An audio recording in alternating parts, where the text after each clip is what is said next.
Streets don't love nobody. Gotta find a new route to make it out, man, cause streets don't love nobody. Used to think it was all good, but I found out the hard way. Streets don't love nobody. Used to think the streets was all I knew, but streets don't love nobody. Nah, streets don't love nobody. Yeah, this is Viggz. What's up, y'all? I'm Vince. I'm your host of this podcast, Reality Poet TV. And we are representing Open Doors. Yeah, Open Doors. We tour Open Doors Reality Poets. And on this podcast, you're going to hear a lot of realness, resilience, and healing. A lot of it, because we still healing, and I ain't talking about physically. And, we're a collective of disabled artists living out of Kohler Nursing Home. And Open Doors came about 5 years ago. We've been doing a lot of dope things, like plays, documentaries. We're trying to do it all in the art field. Whatever we are telling you, we are telling you from life experiences of what we've been through in our stories or whatever. So whatever you're getting from us is definitely real and authentic. You're also going to be able to meet the rest of the reality poets on this podcast. And who is the reality poets? We're a collective of disability artists who met living together at Kohler on Roosevelt Island. And yeah, nursing home. What you think about when you hear nursing home? You hear old people. But I'm here to tell you that ain't always the case. You got gun violence survivors. You got just young people just sick and need special care. And yeah, we're going to talk about Black and brown disabled artists and just how to encourage and keep our community safe, being that we are victims of gun violence, most of us that you would be seeing. And yeah, who are you, man? Who am I? I am me. I am Var and I am he. My name is Var. I'm from Fort Greene, and I'm a gun violence survivor. I was shot in my neck. I'm quadriplegic now, paralyzed from the neck down. Been paralyzed for the last 17 years, since 2005. Like I said, I am he. Yeah. Who are you? Yeah, I mean, me, gun violence survivor, was born and raised in Newburgh, New York, living a life in the streets and not realizing the streets don't love nobody, man, and realizing it late. And like our mission is to try to stop these kids before they really get both feet into the streets, and to realize that in the outcome is going to be a whole lot better if you just be who you really want to be. Because growing up, you really don't want to be in the streets, man. I don't care what nobody say. Like, you really don't want to be in the streets. You just get caught up into it. Yeah, but then again, you got kids that look up to certain older dudes that's doing certain shit and fantasize about having that life. You know what I'm saying? Yeah. And end up in the wrong direction. Yeah, paying attention to music, movies. Yeah. Thinking that's how it's supposed to be. That's because a lot of them ain't got no guidance. They ain't got no outlet to go to, or nobody to to help guide them the right way. Hell yeah. You remember when we first met, man, and what brought us together, man? Weed. Exactly. Weed, man. He said a friend with weed is a friend indeed. Oh yeah, man. And you're the king of that shit, man. You thought I can hang, man, but I can't, man. Man, I gotta smoke before I smoke. And shit, I wish we had a smoking some time now. Hell yeah. And what brought you to Open Doors, man? What really inspired you about sticking with it? And it was the snacks, yo. I was outside getting high with this nigga Jay and shit. And he was talking shit, and he was like, yo, man, You ain't doing shit. You ain't got shit to do and all this shit. Come upstairs and, see what it's about. And I remember like the first time we came, Jenny was running around and shit. Like, yo, we got snacks. I'm like, all right, let's go. I think there was a speaker there at that time. And just listening to Steven and hearing what he said and shit. That shit is like made me want to keep coming or whatever. Yeah, oh yeah, definitely the snack started it. Like I was into it, but once I realized like it really gave me something to do, something positive to do, like one, go to schools and talk to these kids. I realized it was something that I had to be a part of, and now I'm director. I ain't gonna front. That's the dopest part. Like to go out and to speak to the kids or even the adults to perform for them, and just to get to the reactions that we do for performing. That should be dope. Yeah, and what I like about it is how we present to the kids. Like we don't go there to preach, tell them like teach them the consequences and how we bring the art to it, we bring the poetry to it, and because we reality poets, we write about what what's our life about, man. Like we really write about what we went through, what we going through, and people can feel that, man. And like they say, I guess real recognize real, and these kids really connect to us, you know. It's better. They like it better straight up from a person. It's better to be straight up with them. Yeah, what drew you to start writing, man? Start writing poems and doing your digital designing and all that. The design and shit. When I was walking, I used to always draw and shit. I was like damn near graffiti artist. I drew on everything, pants, walls, anything I could put a marker on. But being disabled like this, I found a way through an app to help me like bring pictures in different forms or whatever, different manipulations, and they be coming out all right. So that's my little way of taking back part of something that I used to do. Instead of using my hands, I use my stick. Take a couple of pictures, you put it on an app, manipulate it a little, and that's it. Yeah, and I think what also resonates with people is not to take shit for granted. You know, and seeing like the way we do things and how we gotta produce our art, and I think they see, because no matter what you're going through, like even me and you, it's always somebody in a worse situation. Definitely. And I think by people seeing us and the youth seeing us, and we not complaining about this shit, like that shit really resonates. As far as me, like I fell in love with poetry through slam poetry. Like for me, I always thought like poetry like had to rhyme, like some hickory dickory dock shit. And once I seen slam poetry when we first started working with Steven, and how he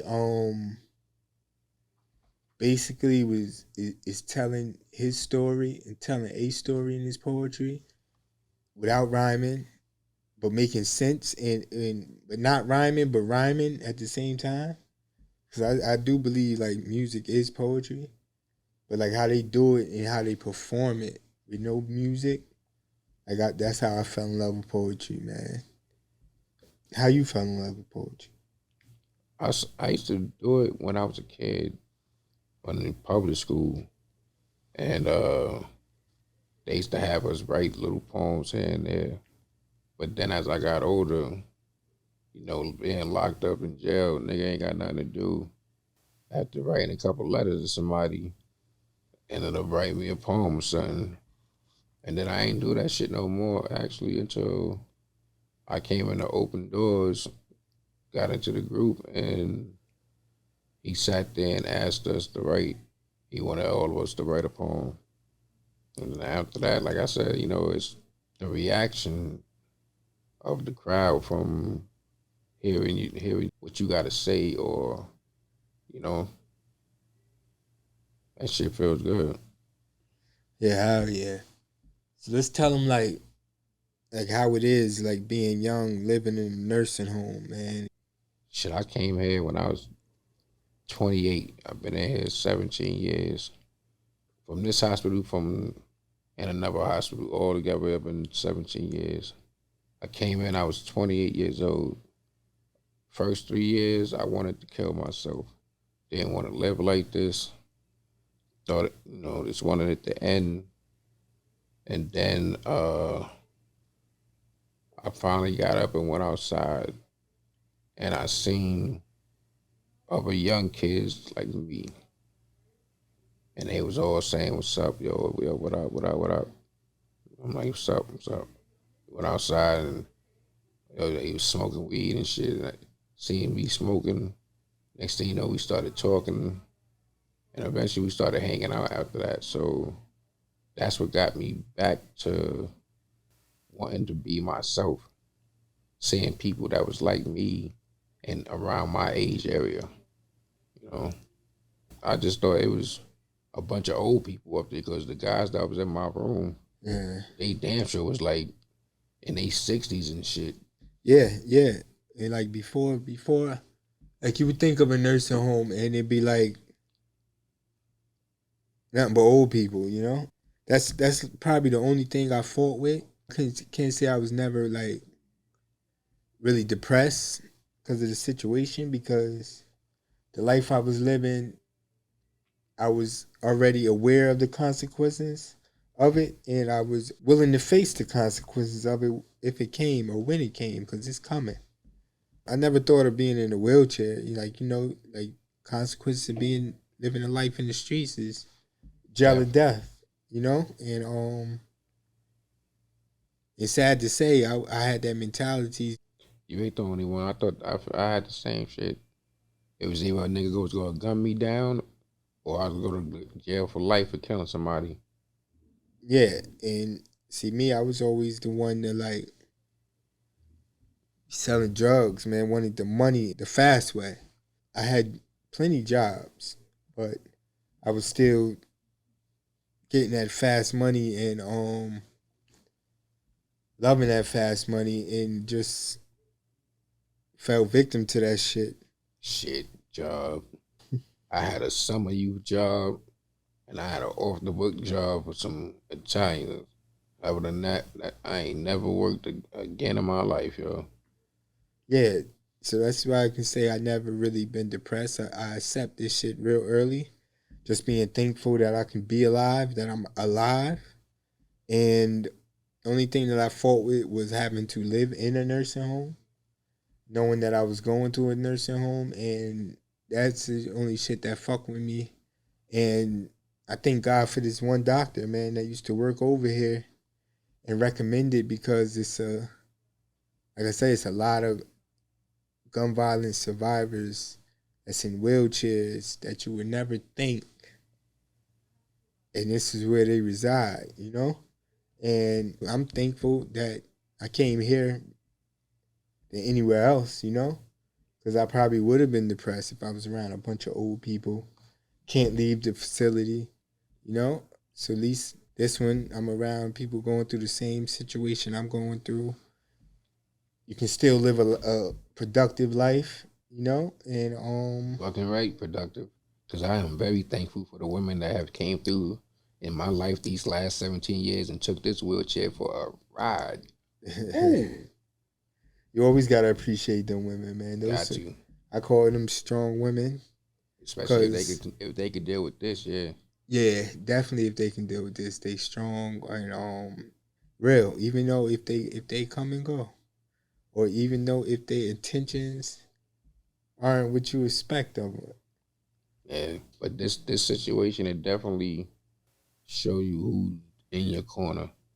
Yeah. Because I've lost a lot of people that I thought was going to be there for me, and the way I would be there for them, but it ain't go out that way, you know. Nah, definitely gotta realize like they there when you up. They there when everything's good, but when everything's bad, man, it's not even a handful that's still gonna be there.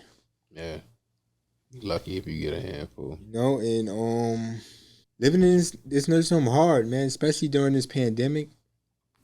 Like this pandemic was crazy. Like we really realized how much the head tops really give a fuck about who is in the facilities, who is living or dying, just a check to them. And that's something that really came to light during this pandemic. It was just crazy, man. You want to talk about that?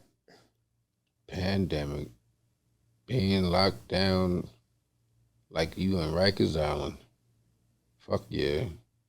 Yeah, because it's bad enough that we're in wheelchairs and we're already, like Tito saying in one of his poems, God sentenced me to a life sentence big in his wheelchair. So we're already confined in a way, and to be double confined, saying, oh, you can't leave your unit, you can't get out of bed today, you can't, that shit right there is what really pisses me off. That was my shit. That was my poem. I said that shit. Okay. So let's get that right. Oh yeah. But as far as the pandemic goes, I was fucked up. You know what I'm saying? Like being locked down, and especially when a motherfucker got the nerve to tell me I can't get out the bed. Bad enough, I'm already locked down to a unit, and you gonna tell me I can't get out the bed to ride around the unit? Exactly. Y'all ain't got enough staff. It's not the fact that y'all ain't got enough staff. Y'all just being fucking lazy and don't want to do the fucking job. Because there's been different situations where it was 2 people working and they still get up half the fucking unit. You know what I'm saying? So it all depends on who was working this. But me, I had to go up to the COVID unit, and because of this, my fucking roommate, he never covers his mouth and all that nasty bastard. But going up to the COVID unit, it was like, damn, I'm next up. They say I got it, and you gonna put me next to somebody else that got it, then it's like it don't make no sense. You know what I'm saying? Whether you got a curtain between y'all or not, you really don't want to be around nobody. As many people that was dying, you don't know what your situation gonna turn out. Yeah. But you know what I learned was it starts from the top, and if the top don't give a fuck, the ones at the bottom definitely not gonna give a fuck, and they're gonna treat you how they're being treated. Because one thing I did realize, like, our lives wasn't only put at danger. Like these nurses and nurses' aides' lives was definitely put at danger. They was the ones smuggling the shit in. Exactly, because we wasn't going nowhere. Exactly. I can. And then we ain't going outside. Yeah, but when I say their lives is put at danger, I mean like by not having enough like PPE for them to change from patient to patient. I got tired of that shit, man. Really sit back looking, hearing Cold Blue 3-4 times a day, seeing half of your unit wrapped up, going to that cold room, that cold truck, that upper room, and that shit really got me tired because it's like, was I next? Like damn, like y'all really not doing nothing to stop the spread, not separating nobody, not doing nothing. The lies on top of lies, which made me really start speaking out and creating this thing called Nursing Home Lives Matter. And how did I come up with that? Being that I'm in a predominantly black and brown nursing home, and if this was an all white nursing home, like none of that shit would have happened, And it's like money over lives all the way to the top of the top, and they was actually told to treat everyone as if they had it. Yeah. You know, like what the fuck kind of statements that treat everyone as if they had it? I commend you for starting that shit, because by you putting forth that shit, it definitely helped free us and change up a lot of situations, a couple of situations that was going on. But it definitely got us back out that front door instead of being confined. Yeah, yeah, and then we just went full force in nursing home lives matter to where we created a task force, a group of elected officials, community members, and just started like holding people accountable for what the fuck was going on. And I really appreciate that from people that live in the community that actually helped me start all this by saying they can't be lying. You know, like everyone is saying the same thing, like it can't be a lie. Like y'all saying it, it's a lie. And yeah, we just still going full force with it. And one thing I realized that this isn't the only nursing home that shit happened in. A lot of other nursing homes actually got it way worse than us, Yeah, because you they, know, they, they don't have young people like us, and the older people, their immune systems is different than ours. So half of their shit was just dropping. yeah, yeah, not even that. Most older people aren't in a position to speak for themselves, That too. and they get over on that shit. And then you ain't got no family that can come get in to go Yeah, and regulate for them. You know, that plays a part too. yeah, Cause they'll tell you anything over the phone. oh yeah. Then damn, like we got a lot of attention to nursing home lives matter. Like Congresswoman Maloney, you know, we got a lot of community leaders, community advocates, and we did rallies, we did twilight visuals, we lit up the whole side of the building. Nursing home lives matter, You did good work, boy. you know, and You did good work. That's a telling you there, boy. You did good work there, boy. appreciate that, man. And we encourage everybody, especially if you got a family member in a nursing home, look out for them, man. Definitely. Like don't forget about them because trust me, they're getting treated exactly how they want them to be treated, which is not good, man. It's not, like Var said, it's not people to speak up for them inside the nursing home like it is here. Because I definitely speak for everybody that can't speak for themselves, man. A lot of them don't have families that check on them. They have family, But but they won't check on yeah, them. it's like they get in the nursing home and just forget about them. Yeah. And I understand life is crazy, but One day doesn't hurt. exactly. I don't care if it's one day a month, one day a week. It could be one day every 2 weeks. Just go check your family member if you have one. If you know somebody that's in the hospital, so anybody close to you, you know, anybody that you care about, just check on them. Oh yeah. And even if you got to call and make them bring them a phone, a video call. A lot of people don't know you can do video calls in nursing homes, man. You can do a video call and make somebody feel great. You know, if you can't physically be there, Yeah. just seeing your face, knowing you care about them, man. Because trust me, they're not getting treated how you would want them to be treated. And we was locked down about two years and some change. Like when I say lockdown, no families can come in, no nothing. And He was in a box. yeah, basically in a box inside of a box. You know, can't go outside. He was locked in for a lot of stuff that was really going on in the world, like George Floyd. You know, waking up, seeing that shit going on, man. How you feel about that? That was crazy to see that, and I'm sorry that his family had to experience that. Anybody family that had to just go through what him or anybody else went through. It's just fucked up. I don't think nobody should have to experience that. Hell yeah. And then it's great because people got phones now. Yeah. You know, and people is pulling them out, especially when the police is in the incident. They pulling them out. They pulling them out any incident. But when like you said, the police, they definitely whipping them shits out. Yeah, and a lot of cops is getting caught in the wrong now. Yeah, and then it's like we actually watched this man die. They even getting caught with their own body camera. Yeah. And then it's like we actually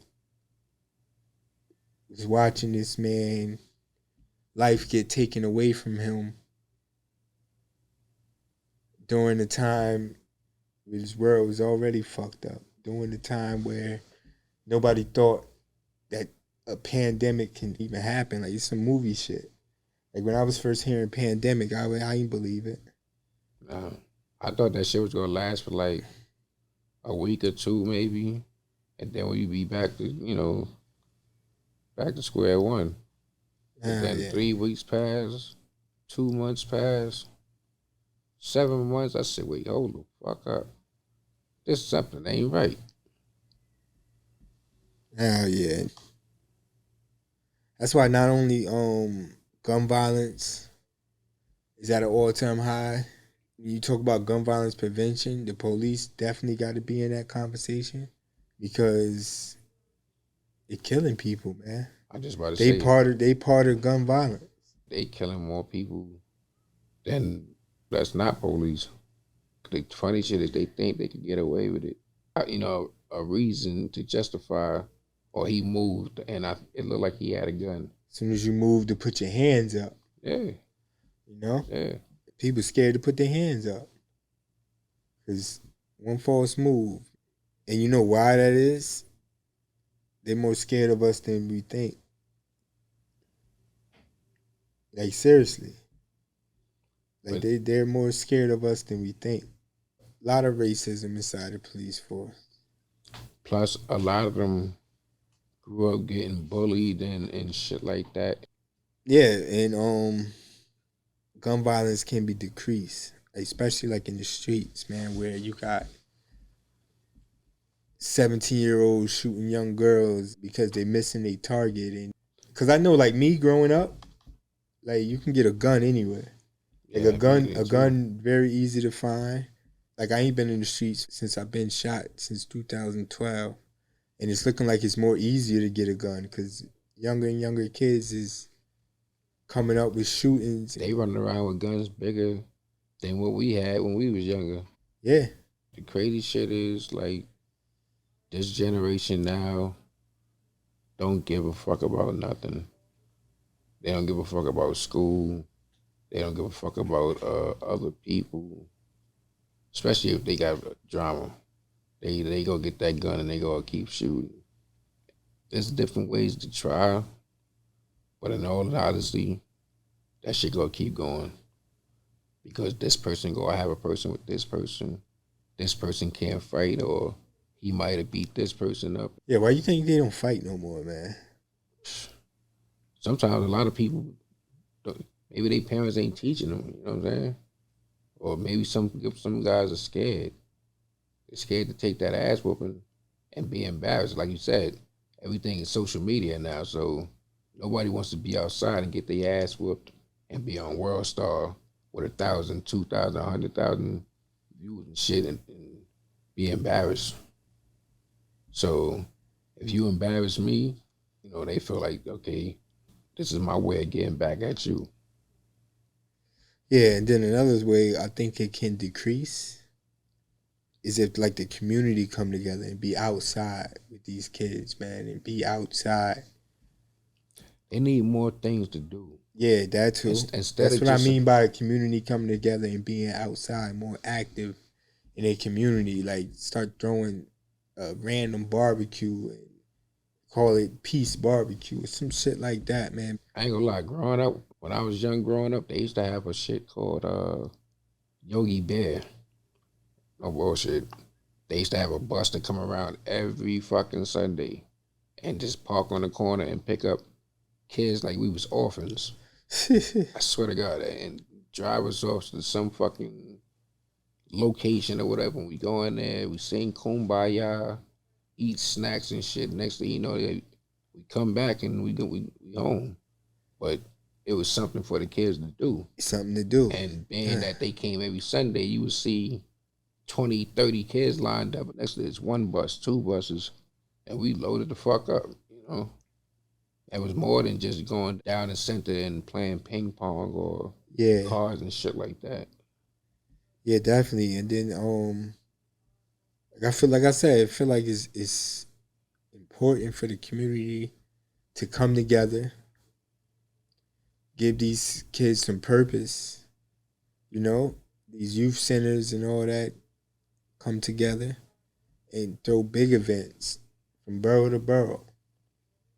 Cause you know, like every time I turn on the news, it's either shooting in Bronx, shooting in Brooklyn. It's always the Bronx when I turn on the news. Yeah, the Bronx got it going. Yeah, and it's sad because these kids is freaking probably 2 years older than my daughter, 16, 17, dying and shooting, losing their lives to prison. It ain't worth it, man. Yeah, what's community to you though? What do that mean to you? Community to me is like when I was growing up, our community, it was all the older people looking after us. You know, they don't do this or I'm gonna tell your mother or, you know, send you to the store type shit. It was just like a family based orientation, you know, especially where you live at. You know, everybody knows everybody. This person knows your mother, you know, your grandmother, you know their family. So everybody comes together at certain points in time. And whenever there was a holiday or some shit like that, they would always come together, you know. They have their little events for Halloween for the kids. Yo, we got a Halloween party. We got a Christmas party, you know, shit like that. So my community was like my area where I lived at. There wasn't nobody else across the street or on the area, the little block that I lived on. They looked after each other. That was their community. You know? Yeah, and I say communities should be like people coming together, especially in need when there's crisis shit going on in your neighborhood, coming together to stop, you know, because one thing I can say, like, when we was going through what we was going through in here, the community in Roosevelt Island wasn't having that shit. No.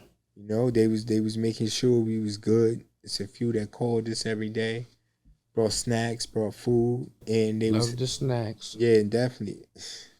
And they was helping us fight, man. They was helping us, you know. And they was bringing snacks. Yeah. I can just remember a few people from the community like, yo, we got you. You know, and just hearing that made me really start fighting, like. Because I was nervous at first. Worries of being kicked out or whatever they can do. I bet the fuck you was. Like, shit. I'd have been scared too. Because you put me out. I ain't got no place to fucking go. You know what I I'm can't saying? go to my baby mother house. I ain't trying to go there. Oh yeah. It just felt good, man, to really have somebody that got your back.